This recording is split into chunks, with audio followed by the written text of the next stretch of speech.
Willkommen auf Deutschland. Revo on pole from Babinus Jr. and the Red Devil. 4th place starts Sebastian Ocampo from UKable and Daniel Bogdasarov.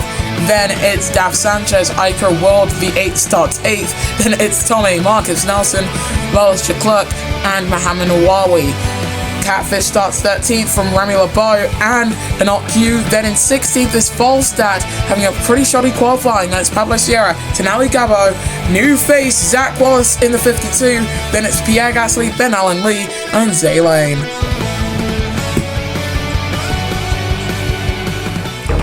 McLaren have had to field a brand new driver for this race in Munich. Revo on pole with Babinus Jr. in second. All 5 lights go on. And the Munich Prix is green, and that is a very, very good start from Revo, covering off Babinus Jr. off the line. Now the Red Devil going alongside the Venturi driver as they head down towards the first chicane. UKable already up into 4th.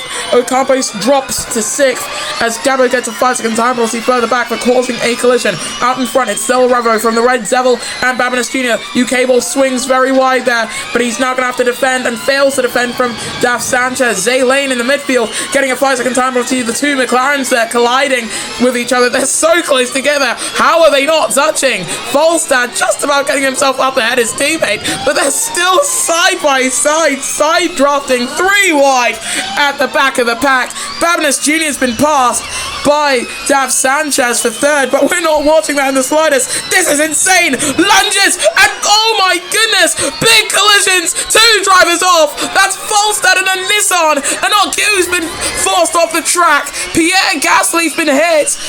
Volstad's got a 5-second time penalty. That was some racing that you just knew for a fact could only end in contact like that. But it is Revo who leads in Munich from the Red Devil and Dav Sanchez. Wow. Oh my goodness. I have to catch my breath after that. You never know what you're going to get looking at the midfield in this league, but I don't think anyone was expecting something like that. Tenali Gabo trying to attack Revo's teammate in Marcus Nelson. Nelson effectively out of any hopes of trying to make the postseason in Cup as Zach Wallace returning to the ERL. Not one of the favourite drivers in this league last season, made a lot of enemies, but that's mainly just because of how poorly he did. However, we're not too sure if that was the machinery he had at Sims or if that was him.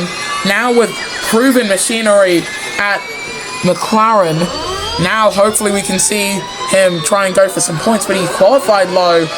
It was an uncharacteristically bad qualifying for McLaren, but him now being at the back of the pack is not something you want to brag about. A 102.450 for Revo is the fastest lap of the day so far, as Gabo getting very close to the back of Remy Lebeau, doing his absolute best to help his team in the developmental race.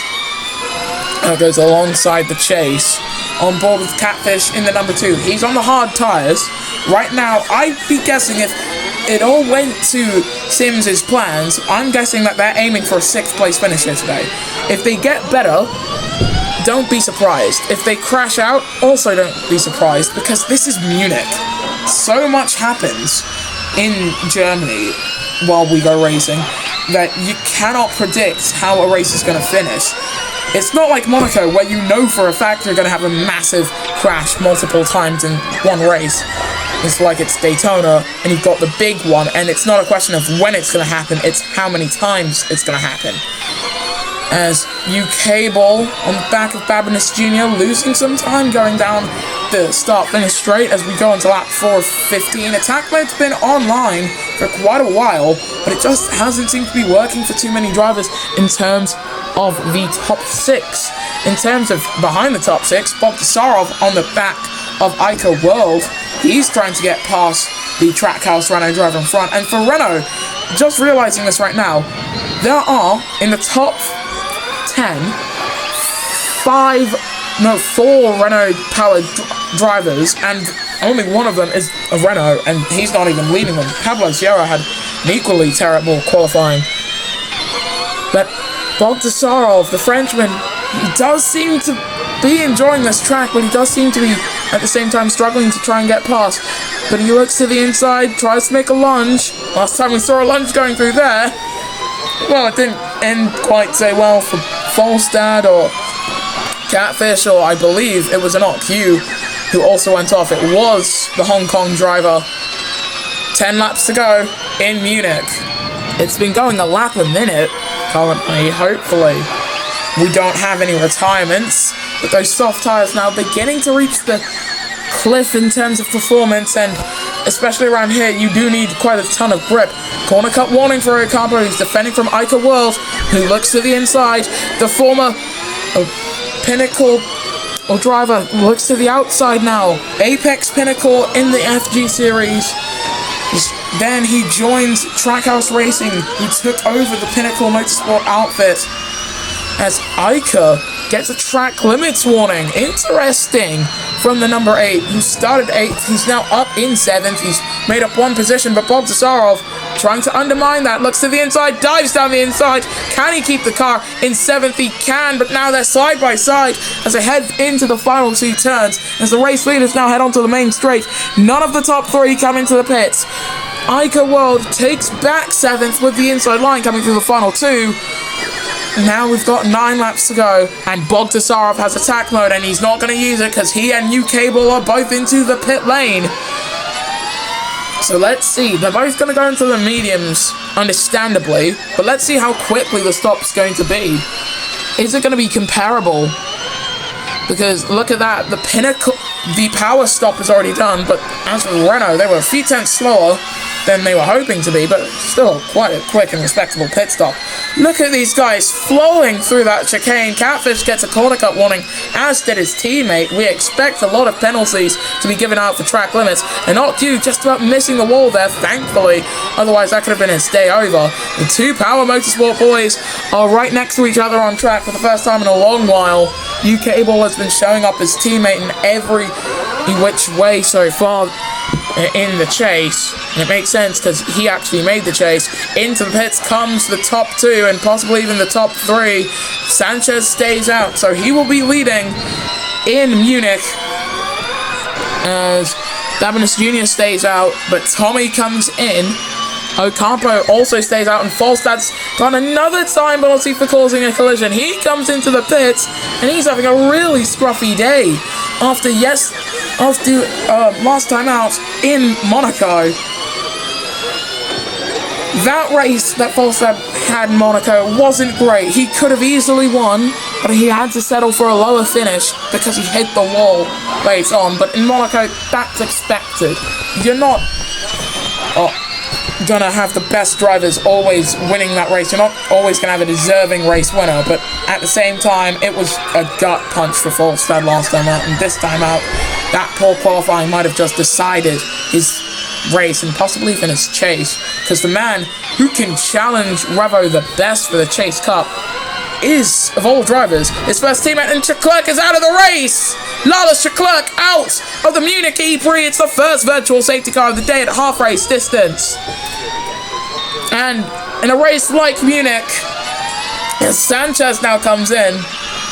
You know, this is something they often say in NASCAR. Cautions breed cautions. In Munich, often VSCs breed VSCs, and Babinus Jr. now leads with Remy LeBeau coming in, Nelson's in, Nawawi and Sierra, they're all into the pits. We expect Zach Wallace to finally come in after 8 laps on the soft tyres. That is a very, very long stint on those softs. It just doesn't seem like these tyres really degrade that much around this track. However, grip is subtly lost, and it is noticeable enough as a driver. It's like you can't really push as much, but you can still drive the car quite quickly. If that does make any sense, which at this point I doubt, because I do tend to ramble quite a bit. But it is Babinus Jr. who leads in Munich, as his father once did before him, from Ocampo and Daf Sanchez, as Ocampo struggling with his mediums, keeping on the track through all the muscle he has. And Catfish currently up in 6th. He's trying to skip this first phase of pit stops if this race will go to 2 stops. And that's the thing, considering how the soft tyres did 8 laps on Zach Wallace's car, the question is now if we're going to have a 2-stop. Ocampo comes in for his first stop at lap 9. He's done 9 laps on the mediums. Zay Lane gets a track limits warning down in 21st in last position, following Pierre Gasly. And I don't know if Babinus Jr. is coming. Babinus Jr. has not pitted yet, but he's still leading. With 6 laps to go, this is going to be a race of strategy above everything else, as here comes Daf Sanchez looking to the inside of the Venturi man ahead and taking the lead. Daf Sanchez leads the Munich Prix from Babinus Jr. and Revo. They now come through that chicane, needing as much grip as he can. Babinus Jr. almost hit the wall there, weaving to keep his car on track because of how little grip he's got. And it's the same thing here. Can he keep it on the track? He can't! Iron it, Babinus Jr. out of the Munich Prix. It's the second virtual safety car in 3 laps. And now, 79% power. That's what we've just seen on Revo's dashboard. 86 on Sanchez's. And for Catfish, 52%. I'm not too sure if Catfish is going to have to pit. 5 laps to go. Theoretically, Catfish's hard tyres will not reach 0% before the end of this race. However, with how poorly they do seem to be performing, I'm not surprised that Sim20 Sport DS have decided to call in the man who has overnight basically become the star driver at the Bumblebee team, who have been sponsored by Hatsune Miku, because of course they have. He's going to come out of the pits behind Gabo and behind the man he actually replaced at Sims. Ica World in 11th, getting a track limits warning. Bit of a snake forming here behind Marcus Nelson, coming through the chicane. And this is just one of the great racing sights. This is how you know that you are moving fast. As we go on board with Pablo Sierra in 12th. We had 12 minutes recording, and we're on lap 10. Yes, I am being meta. What are you going to do about that? As Pablo coming through the chicane behind Ica World. He looks to the inside line now. He's past Ica, goes deep, and he's hit him! My goodness me! Oh my goodness! Pablo Sierra out of the Prix. That is one of the scary accidents in this league. That is one of the single worst incidents I have ever seen. Mohamed Awawi is down to 18% in terms of car damage, so he's going to have to pit soon. Virtual safety car ending, and we do now get back racing. 4 laps to go. That was an audacious dive bomb. Nawawi's in for his second stop. And had that not happened to the Malaysian driver, this race could easily have turned into a point score for Mercedes. But unfortunately, it's not going to be that today. And Q in 16th position gets a track limits warning, defending from Pierre Gasly. We're on board with the target power driver now, who keeps it out of the wall through all of his sheer strength as they now rise up the hill. And Ocampo in 6th on the back of Remy LeBeau. Both of those drivers fighting for points in the chase for the cup. Denali Gabo not in the chase, but he's still doing what he can. That's Ben Allen Lee sending a dive bomb down the outside of Zach Wallace, but Daf Sanchez still leads today in Munich, as he did in London in the main part of season number 20, as the Red Devil now getting a track limits warning on the back of Revo with 3 laps to go, and those medium tyres are now beginning to show signs of wear. Is this going to have to become a 2-stop? Is Catfish going to benefit here, and will he be the only one with tyres that can actually make it to the end with reasonable grip? Because he's on the back of Zach Wallace now, the man that he replaced at Sims.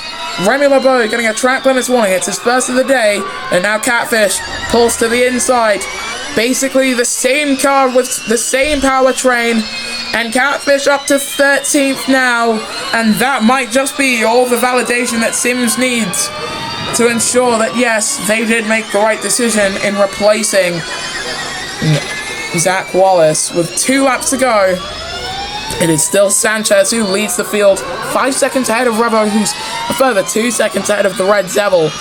Cable in 4th currently. He would drop points to Revo in his bid for the Chase Cup, but I do believe that Sanchez would gain quite a lot after winning today in Munich. There are only 2 races after this. You've got Manila, and then you've got Las Vegas, and then we head into the off-season before the pre-season test of Season 21. Catfish up into 12th now, on the back of Oscar Folstad. He wants to try and get some points and continue proving himself. He's one of the proven drivers in this league, as into the pits comes Lane for soft tyres. With only a handful of laps to go, 50% medium tyres for the top 2. Will they decide to come in? Cable's mediums are absolutely shot. He's out! Cable out of the Munich Prix. Virtual safety car called. And it's on to the penultimate lap we go. Sanchez and Revo are both into the pits. The Red Devil's in. Ocampo could come in here, or he could stay out and lead in Munich. What are DS Andretti going to pick? He's going to lead. They have traded one Andretti in the chase for the other, and on the penultimate lap, as the virtual safety car ends, Sebastian Ocampo will not lead. It's a 1-2 by 2 tenths. Daf Sanchez leads in Munich. This is absolutely amazing. I have not seen racing like this in this league in so long. You've got an entire field of drivers all coming into the pits for the second stop on the penultimate lap. Catfish is the only man who has been able to do the 1 stop. And on the penultimate lap, Sanchez leads his teammate and Remy LeBeau from Marcus Nelson and Revo. And Marcus Nelson's soft tyres absolutely shot. How is he keeping that thing on the track? That's my main question. Looking with that black and gold DS Chichita car on board of the 13, T comes through. Just about managing to keep it on the track, as my tablet just about managing to keep itself alive. We've only got 1 more lap after this. It's going to be a lap of vindication for Daf Sanchez, who, with his time facing off against his teammate Sebastian Ocampo, despite Sanchez being the more experienced driver, it just hasn't felt like he's had the races he's needed. Attack charge is the only thing that Revo's got against Marcus Nelson. Remy LeBeau getting a corner cut warning. Can Revo try and lurch up into 3rd here and get some more points on his main Chase Cup rival in Cable, who's currently out of this race? And on the final lap, corner cut penalty for Zach Wallace, who's in the top 10. But with that time penalty, he would drop to 9th. It would still be points. It would still be good. But it could be so much better. You could be winning the Munich Prix, and it's a virtual safety car as Marcus Nelson out. He will ride and will come and cut this race short. And it means that we will end under the virtual safety car conditions. What an anticlimax, but what a race it has been for both DS Andretti men. It's a 1-2 for Andretti. It's Daf Sanchez who takes home victory in Munich from Sebastian Ocampo, his teammate, and Remy LeBeau to come home in 3rd. As long as Revo doesn't make a last lap lunge, he's getting close, but he's not quite able to do it. It's a 3-5 for that team. And my goodness, there's still a lot of weaving happening in the back. Zach Wallace is going to be elevated quite a bit, and in his first race back in the ERL, he's going to come home with an 8th place finish. Lane in 17th with the fastest second sector of anyone. Is he going to set a fastest lap here despite the virtual safety car that was called earlier on? Because remember, when the virtual safety car was called, he was actually on the main straight, so he shouldn't have lost too much time. Comes to the line then. He'll be classified in 17th and last. And there's no new fastest lap. He was, however, according to the timing, basically a lap down. This is the podium. And Andretti 1-2. Don't get that every day. Def Sanchez takes home victory from his teammate Sebastian Ocampo and Remy Lebeau, this Frenchman for Caro Renault. Then it's Revo, the Red Devil, Catfish, Ben Allen Lee, and Zach Wallace returning to the ERL with the same amount of points that he had when he left it. Then it's Anokyu and Daniel Bogdasarov, the last of the point scorers. Outside of the top 10, you've got Mohamed Awawi, Tommy, Ica World, Pierre Gasly, Tenali Gabo, Falstad, and Zaylane, with your non-finishers being Marcus Nelson, Cable, Pablo Sierra, Babnis Jr., and Chiclerc. In the chase for the cup standings, Revo leads by 21 points ahead of Cable. Then it's Sebastian Ocampo, 1 point ahead of Remy Lebeau, and a massive separation between the top 4 and the others, with Sierra in 5th on 39 points from Sanchez. There's Marcus Nelson, Falstad, Babnis Jr., Bogdasarov, and Tommy. Well, compared to Monte Carlo, this race was a lot less chaotic, but still based a lot around pit strategy. We're likely to see similar racing happen next time out in Manila, so I hope you'll join us as we return to the Philippines in the ERL Formula E Championship.